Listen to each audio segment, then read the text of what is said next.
বাংলাদেশের নামাজি ভাইদেরকে যখন বলা হয়, ভাই আপনারা নামাজ পড়তেছেন ভালো কথা, কিন্তু আপনাদের তো ঈমান নাই, ঈমান ছাড়া আমল করে কি লাভ হবে, তখন তারা বলেন নামাজ পড়তে পড়তেই নাকি তাদের ঈমান চলে আসবে।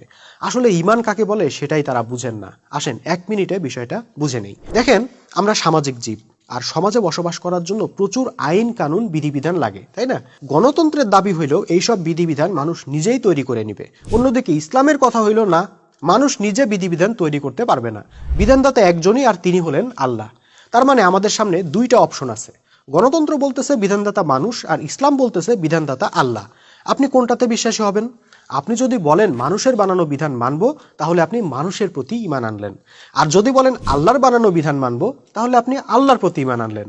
যারা আল্লাহর প্রতি ঈমান আনলেন, অর্থাৎ মুমিন হলেন, তাদের জন্য আল্লাহ কোরআন পাঠায় বললেন, এই যে নাও আমার বিধান, এইটা অনুসরণ করো, এইটা দিয়ে নামাজ পড়ো, এইটা দিয়ে রাষ্ট্র চালাও, এইটা দিয়ে বিচার করো, সমস্ত বিধান আমি এখানে দিয়ে দিছি।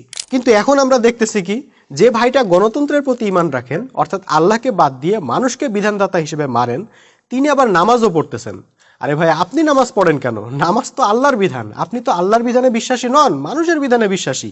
হ্যাঁ, আপনি যদি নামাজ পড়তেই চান, আল্লাহর বিধান মানতেই চান, তাহলে আগে মানুষের বিধান থেকে সমর্থন প্রত্যাহার করেন, তারপর ঘোষণা দেন লা ইলাহা ইল্লাল্লাহ, আল্লাহ ছাড়া কোনো হুকুমদাতা বিধানদাতা নাই। এই ঘোষণাই হবে আপনার ঈমান।